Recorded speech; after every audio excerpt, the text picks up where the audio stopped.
In this video, I'll be turning this glass box into a beautiful nano paludarium and even adding some tiny inhabitants at the end. Let's get straight into the build. For this build, I'm using this small nano tank that I built myself. Firstly, I want to place something in the back that will act as a drainage layer and build up some height. Some coarse filter foam will work perfectly. I'm roughly measuring the length and then using some scissors to cut a section off. This doesn't have to be exact, and it even works better if it's a little bit too big, as this will give it a nice snug fit. It is, however, a little bit taller than I would like, so I'm going to trim it down. This will act as a drainage layer and it will prevent the substrate from constantly sitting in water. With the drainage layer complete, I now want to start constructing the retaining wall which will sit in front of it. To build the wall, I'm going to use some small pieces of maple leaf rock.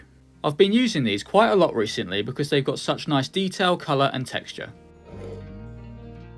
As always, I took some time to experiment with multiple different pieces and layouts.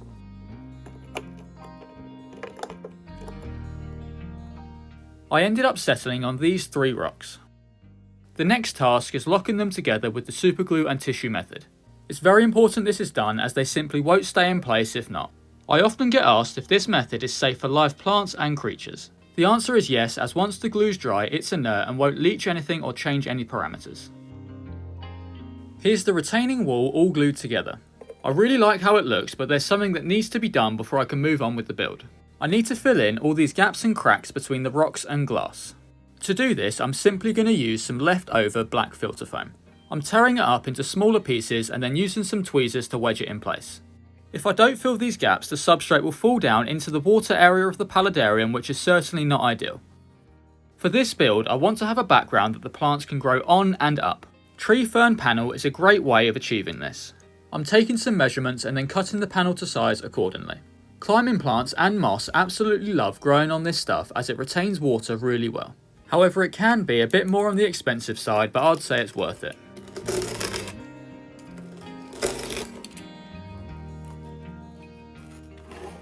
I'm now marking for the height and then trimming it down once again. This stuff can be quite a pain to cut. I intentionally cut it a little bit larger than it needs to be so it has a nice snug fit. This way I won't have to use any glue or silicone to hold it in place. After a successful test fit, I'm now going to rehydrate the panel in some water.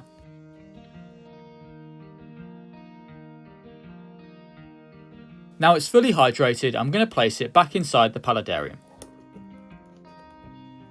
As it is, this hardscape's a bit boring, so I'm going to add some interest with some spiderwood. I'm going to keep the scape for this build really simple and just use this one piece. I think it sits quite nicely on the left side, so now I'm going to secure it in place with some superglue and tissue. After a few minutes it's fully dried and the spiderwood is held in place really well. With the hardscape done, I'm now going to get the substrate in. I'm using aquasoil for this build as it drains really well and doesn't mind being on the wetter side.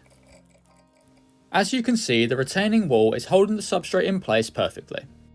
Now it's finally time to start bringing this mini paludarium to life with plants. For this build, I'm using a range of different immersed grown aquatic plants. This first one is a bulbitis fern. It's an epiphyte and should not be planted into the substrate, so I'm simply wedging it in behind the spiderwood. Next, I've got a few cuttings from other tanks which have been growing really well. I'm using some long tweezers to plant these into the aquasoil. Although they have little to no roots at the moment, the high humidity of this setup will provide perfect conditions for them to root and grow. I want these cuttings to fill out the right side of the paludarium.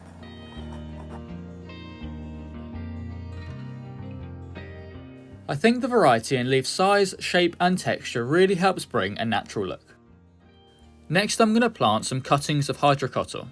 It probably would have been easier if I planted these first, as these are going right up against the tree fern panel.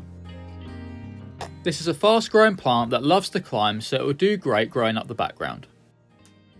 Now I'm going to get some moss inside. I've got some Java moss trimmings which I'm primarily going to plant to cover up any superglue marks. I really like the look of these maple leaf rocks, so I'm doing my best not to cover them up too much with moss.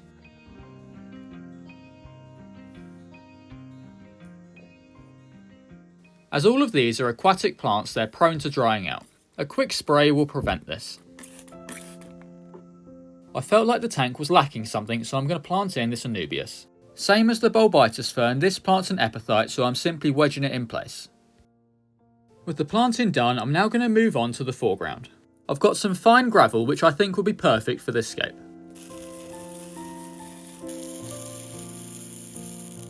With the gravel in, I'm now going to add some small pieces of maple leaf rock to create a more natural transition.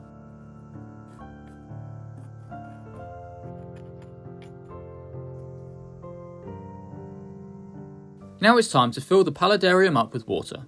I'm placing in a small piece of paper towel to stop the water from disturbing the gravel too much. As you can probably guess, this wouldn't be complete without some floating plants. I'm going with duckweed as I think its small leaf shape will help maintain the small sense of scale. Next I'm going to add some springtails. As you may already know, these are tiny little bugs that will help keep the Paludarium clean and healthy. They do this by eating things like mould and decaying matter throughout the tank. Now I'm placing on the front piece of glass which is simply attached with a piece of tape. This creates a simple and convenient hinge. And now I'm going to let it grow in for 3 weeks.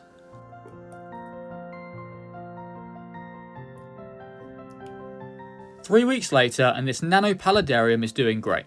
All of the plants have started to establish really well and the hydrocotta is growing up the background just how I hoped it would. As expected, the duckweed has had no trouble growing and multiplying. You may have noticed that I have added a couple small Bucephalandras on either side of the tank to add a little more variety. Another addition I'm going to make now is placing in a few small spiderwood branches. Adding small twigs like these is a simple and easy way of greatly improving the detail of any scape. I'm not worrying about gluing these and I'm simply just pushing them down into the substrate. I don't know about you, but I think adding small details like this makes the Paludarium look 10 times better. The last thing I want to do before introducing the tiny inhabitants is do a quick water change. I'm using some airline tubing to siphon out roughly half the water before filling it up with fresh, clean water. Now it's finally time for the tiny snails. Although I'm not sure on their species name, these tiny snails often come in on things like aquarium plants and are often seen as pests. With that being said, they're actually extremely useful in a small setup like this as they'll be working hard to eat things like algae. I'm not worried about them overpopulating the tank as their population will vary depending on available food.